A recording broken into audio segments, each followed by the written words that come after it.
नमस्कार दोस्तों, स्वागत है आपका भारत हिंदी क्लास में। प्यारे दोस्तों, तो इस क्लास में हम लोग ईवीएस का प्रैक्टिस सेट हल करेंगे जो कि सीटीटी के लिए बहुत ही इम्पोर्टेंट है।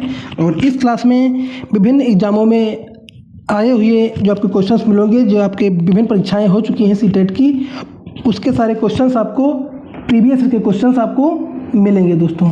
तो चलिए प्रारंभ करते हैं अपने क्वेश्चंस को। इसके पहले भी ईवीएस के बहुत सारे सेट में दे चुका हूं, अगर आप लोग ना देखे हैं तो प्लेलिस्ट में जाकर देख सकते हैं दोस्तों। ये छोटा सा प्रैक्टिस सेट होता है 10 या 12 मिनट का।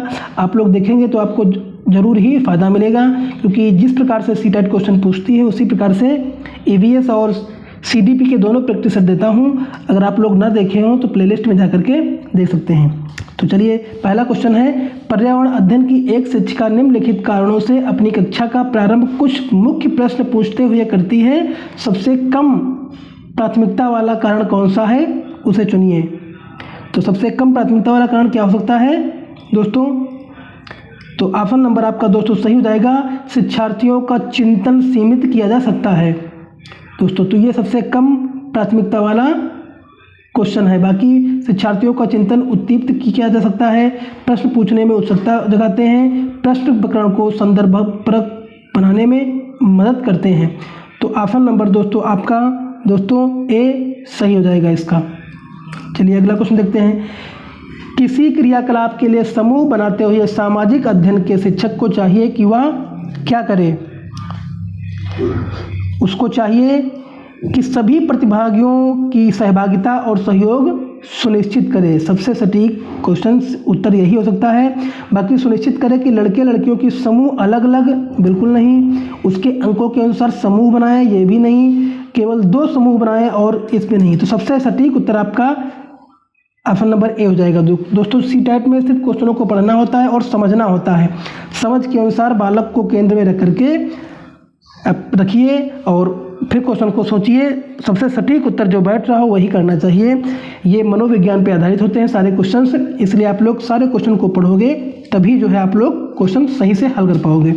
चलिए अगला है, प्राथमिक स्तर पर पर्यावरण अध्ययन की पाठ्य पुस्तक में निम्नलिखित में से कौन सी विशेषता नहीं होनी चाहिए? तो कौन सी विशेषता नहीं होनी चाहिए? तो ऑप्शन नंबर दोस्तों आपका सही हो जाएगा प्यारे दोस्तों, या परिभाषाओं और अमूर्त अवधारणाओं की व्याख्या करने पर ध्यान केंद्रित करती है। सबसे सटीक उत्तर यही दोस्तों हो जाएगा, ऑप्शन नंबर डी। चलिए अगला देखते हैं। पर्यावरण अध्ययन शिक्षण के संदर्भ में राष्ट्रीय पाठ्यचर्या की रूपरेखा एनसीईएफ 2005 निम्नलिखित में से किसे प्रभावित नहीं करती है? दोस्तों किसे प्रभावित नहीं करती है? तो ऑप्शन नंबर सही हो जाएगा, तकनीकी शब्दावली से परिचित कराना, जो कि ऑप्शन नंबर डी दोस्तों सही हो जाएगा। दोस्तों राष्ट्रीय पाठ्यचर्या की रूपरेखा में पर्यावरण की शिक्षा के संदर्भ में तकनीकी शब्दावली से परिचित कराने को शामिल नहीं किया गया है, और हस्तपरक क्रियाकलाप विषय के अनुरूप उपागम और पर्यावरण शिक्षण को बच्चों के अनुभवों एवं संदर्भों से जोड़ने आदि को इसमें शामिल किया गया है दोस्तों। चलिए अगर देखते हैं, प्राथमिक स्तर के विद्यार्थियों में मानचित्र बनाने और समझने के लिए निम्नलिखित में से किन कौशलों का दोस्तों विकास की आवश्यकता होती है?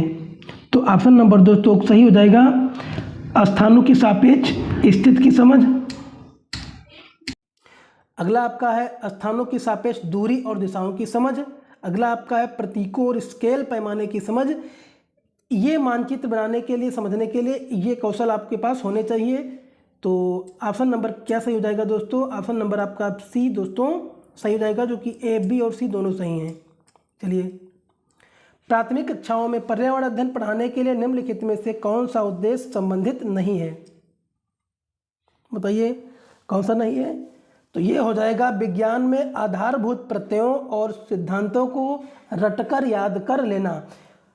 तो ये सही नहीं है, क्योंकि रटकर याद करना ये बहुत गलत होता है। बच्चों को रटाना नहीं चाहिए, उनको समझाना चाहिए। तो ऑप्शन नंबर जहाँ पे रटना शब्द आए वो बिल्कुल गलत हो जाएगा। बाकी आपके ए, सी और डी दोनों सही हैं। जो सही नहीं है ये आपका ऑप्शन नंबर बी सही हो जाएगा दोस्तों। चलिए अगला क्वेश्चन, पर्यावरण अध्ययन की प्रकृति निम्नलिखित का समर्थन नहीं करती है। उसको किसका समर्थन नहीं करती है? जो कि ऑप्शन नंबर दोस्तों आपका सही हो जाएगा, बच्चे कम गलतियां करें, इसका जो समर्थन नहीं करती है। ऑप्शन नंबर बी दोस्तों सही हो जाएगा। एक शिक्षिका ने कक्षा 4 के विद्यार्थियों को पढ़ाने के लिए पौधे अंतर्वस्तु का चयन किया। उसने सीखने के लिए निम्नलिखित अवसर प्रदान किए। बताइए, समूहों में पत्तियों का संग्रहण करना, पत्तियों के आकार, स्वरूप और अन्य विशेषताओं की चर्चा करना, अपना वनस्पत संग्रहालय बनाना।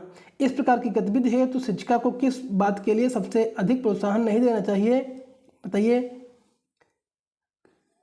नहीं देना चाहिए। ऑप्शन नंबर दोस्तों क्या सही हो जाएगा? जो कि ऑप्शन नंबर दोस्तों आपका सही हो जाएगा, जितनी अधिक पत्तियों के बारे में संभव हो उतना उनके नाम याद करने में बच्चों को पहल, ये दोस्तों नहीं करना चाहिए। बाकी आपका बच्चों की परस्पर क्रिया, अवलोकन और सहयोग ये भी करना चाहिए। बच्चों के कार्य विस्तार करना चाहिए। बच्चों का निरंतर गतिविधि में लगे रहना चाहिए। बाकी ऑप्शन नंबर दोस्तों आपका भी सही हो जाएगा। चलिए अगला देखते हैं। शिक्षार्थियों का आकलन करते समय पर्यावरण अध्ययन की शिक्षिका को निम्नलिखित में से क्या नहीं करना चाहिए? तो सबसे सटीक उत्तर इसका है, बच्चों के कार्य के केवल कुछ पक्षों पर ध्यान केंद्रित करना। बच्चों की कार्य के कुछ पक्षों पर ध्यान केंद्रित नहीं करना चाहिए, बाकी सभी पक्षों पर ध्यान केंद्रित करना चाहिए। जो ऑप्शन नंबर यही आपका सबसे सटीक है, जो कि नहीं करना चाहिए। चलिए अगला है,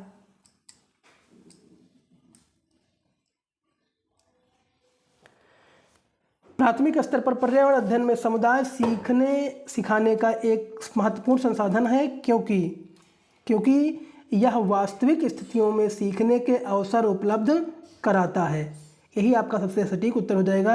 यह बहुत महंगा या बहुत सस्ता संसाधन है, यह भी सटीक उत्तर नहीं है। या आसानी से उपलब्ध कराने वाला संसाधन, ये भी गलत है। इसमें समझदार और बुजुर्ग, ये भी गलत है। सबसे सटीक उत्तर आपका हो जाएगा, यह वास्तविक स्थितियों में सीखने के अवसर उपलब्ध कराता है। चलिए अगला है, गुरमीत पहली बार रेलगाड़ी से नई दिल्ली से चेन्नई गया। अपनी रेल यात्रा में उसकी गाड़ी के दौरान निम्नलिखित में से किस नदी को पार करने की संभावना नहीं है? दिल्ली से चेन्नई गया, दिल्ली से चेन्नई के बीच जो है कौन सी नदी पड़ती है इसमें? तो ये आपकी पड़ती है गंगा नदी। गंगा नदी पार करने की संभावना नहीं है, बाकी नर्मदा भी पार करेगी, गोदावरी भी और कृष्णा भी। तो ऑप्शन नंबर आपका सबसे सी सटीक सही हो जाएगा। हमारे देश में निम्नलिखित स्थानों में से कौन सा ठंडा रेगिस्तान है? जो कि ठंडा रेगिस्तान आपका है सबसे ज़्यादा, ये आपका क्या है? लद्दाख। तो ऑप्शन नंबर दोस्तों सी सही हो जाएगा। चलिए, कक्षा 4 की पर्यावरण अध्ययन की पाठ्य पुस्तक का एक पाठ उसी से ठंडा उसी से गर्म डॉक्टर जाकिर हुसैन द्वारा लिखी गई एक कहानी है। उन्हें बच्चों के लिए ऐसी कई कहानियाँ लिखी हैं। अपनी मृत्यु के समय वह थे, बताइए क्या थे वो? कौन? डॉक्टर जाकिर हुसैन। वो क्या थे अपने मृत्यु के समय? वो थे भारत के राष्ट्रपति, क्योंकि ऑप्शन नंबर दोस्तों डी सही हो जाएगा। खाद्य संरक्षण के लिए निम्नलिखित में से कौन सा जोड़ा ठीक नहीं है? तो जो आपका ऑप्शन नंबर दोस्तों सही हो जाएगा, कच्चा आम, अचार, आलू, चिप्स ये भी है, सेब, जैम भी है, लेकिन दूध पनीर जो कि खाद्य संरक्षण के लिए है, तो ये आपका नहीं है, ये खाद्य संरक्षण के लिए बिल्कुल नहीं है। तो ऑप्शन नंबर 2 आपका दोस्तों सही हो जाएगा। घरों के नीचे दी गई विशिष्टताओं पर विचार कीजिए। निचली मंजिलों में कोई खिड़की नहीं है, पेड़ के तनों की लकड़ी से बनी ढालू छतें, पत्थर के खंभों पर जमीन के लगभग 10 से 12 फुट ऊंचाई पर बने घर, पत्थर, गारा और चूने से बनी मोटी दीवारें, लकड़ी के फर्श। तो बताइए ऑप्शन नंबर दोस्तों क्या सही हो जाएगा इसमें? ऑप्शन नंबर पेड़ के तनों की लकड़ी से बनी ढालू छतें, ये भी है आपका। ऑप्शन नंबर दोस्तों ये है क्या?